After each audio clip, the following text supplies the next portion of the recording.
नमस्कार, स्वागत है आपका झारखंड समाचार में। हेमंत सोरेन को बड़ा झटका, खुद का विधायक संथाल परगना में मचाएगा तूफान। बाबूलाल मरांडी के साथ साझा किया मंच। वहीं अब आवास योजना में अवैध वसूली का आरोप, सूची में नाम शामिल करने के लिए 3,000 की मांग, ग्रामीणों ने कार्यालय को घेरा। तो वहीं हेमंत सोरेन की अकड़ हुई कम, बाबूलाल मरांडी ने ईडी की पूछताछ को लेकर सीएम पर साधा निशाना, कहा चलो कहीं से तो शुरुआत हुई। और झारखंड में धीरेन्द्र शास्त्री के पलामू कार्यक्रम की अनुमति नहीं देने पर हाईकोर्ट नाराज, हाजिर हो मुख्य सचिव व डीजीपी। तो अब तक की सभी बड़ी खबरों पे बात करने से पहले आपसे छोटी सी अनुरोध है कि कृपया वीडियो को एक प्यारा सा लाइक अवश्य कर दीजिएगा, क्योंकि आपका एक लाइक करना ही हमारे मेहनत का फल होता है। तो शुरुआत करते हैं आज की पहली और बड़ी खबर से।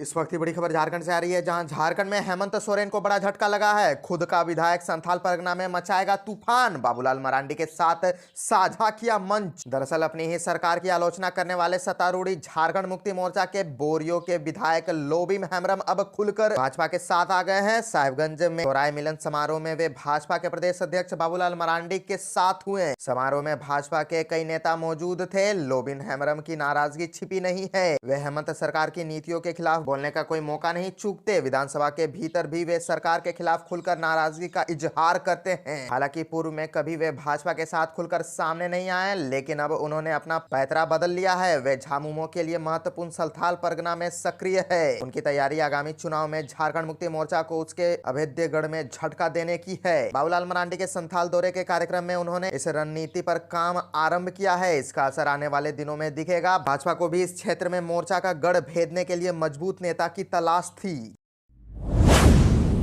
अब आवास योजना के अवैध वसूली का आरोप, सूची में नाम शामिल करने के लिए 3,000 की मांग, ग्रामीणों ने प्रखंड कार्यालय को घेरा। झारखंड सरकार द्वारा चलाई जा रही अब आवास योजना में अनियमितता की बात सामने आ रही है। ग्रामीणों का आरोप है कि बुडुम प्रखंड में अब आवास योजना में लूट मची हुई है। ग्रामीणों ने प्रखंड कार्यालय का घेराव करते हुए आरोप लगाया कि अब आवास योजना में नाम चढ़ाने को लेकर 3,000 रुपए की अवैध वसूली की गई है। कहा कि जो पैसे नहीं दे रहे हैं वैसे लोगों के नाम सूची से काट दिया जा रहा है। ग्रामीणों ने पंचायत स्वयं सेवक राजेंद्र लोहरा, राजेंद्र महतो व कौशल महतो पर अब आवास योजना के नाम पर 10,000 रुपए की अवैध वसूली करने का आरोप लगाया। इससे संबंधित प्रतिवेदन बनाकर प्रखंड विकास पदाधिकारी बुडुम धीरज कुमार को सौंपा गया। महिला व पुरुष ने पंचायत स्वयं सेवकों को अविलंब हटाने की मांग की है। प्रखंड आई भुक्तभोगी महिलाओं ने बताया कि मुखिया ने क्षेत्र में घर घर जाकर सर्वे किया है, फिर नाम कैसे काटा। यहाँ मुखिया भी दोषी है। इस दौरान महिलाओं व पुरुषों ने जमकर हंगामा किया। इसके पूर्व भी अब आवास योजना को लेकर कुछ पंचायतों के ग्रामीणों के द्वारा प्रखंड मुख्यालय का घेराव किया गया था।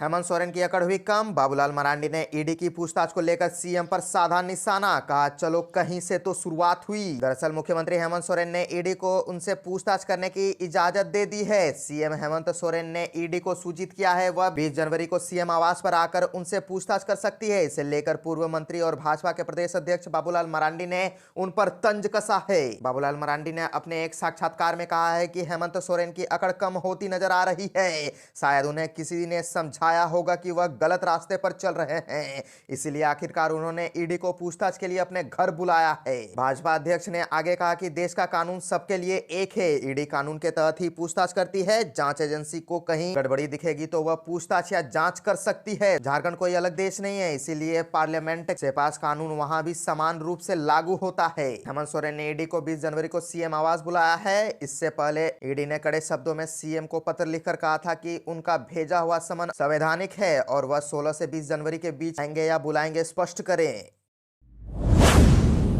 झारखंड में धीरेन्द्र शास्त्री के पलामू कार्यक्रम की अनुमति नहीं देने पर हाईकोर्ट नाराज, हाजिर हो मुख्य सचिव व डीजीपी। दरअसल झारखंड हाईकोर्ट के जस्टिस आनंद सेन की अदालत ने पलामू में 10 से 15 फरवरी 2024 को बाबा बागेश्वर धाम सरकार पंडित धीरेन्द्र कृष्ण शास्त्री के प्रस्तावित कार्यक्रम की अनुमति को लेकर दायर याचिका पर सुनवाई की। सुनवाई के दौरान प्रार्थी व राज्य सरकार का पक्ष सुना। पलामू के उपायुक्त शशि रंजन के कानूनी व्यवस्था की समस्या उत्पन्न हो जाने की आशंका पर आयोजन की अनुमति नहीं देने पर अदालत ने कड़ी नाराजगी जताई। अदालत ने कहा कि कानून व्यवस्था बनाए रखने की जिम्मेदारी सरकार की है। अदालत ने पूछा कि बाबा बागेश्वर के कार्यक्रम से कानून व्यवस्था की कौन सी समस्या उत्पन्न हो जाएगी, इसका खुलासा क्यों नहीं किया गया है, ऐसी आशंका का आधार क्या है। आदेश में यह भी नहीं बताया गया है कि मुख्य सचिव व डीजीपी वर्चुअल तरीके से उपस्थित होकर बताया कि कानून व्यवस्था की कौन सी समस्या उत्पन्न हो जाएगी जिसे प्रशासन कंट्रोल नहीं कर पाएगा। समझाने के लिए पुलिस अधीक्षक विशेष शाखा भी बने रहेंगे। मामले की अगली सुनवाई के लिए अदालत ने 17 जनवरी की तिथि निर्धारित की है।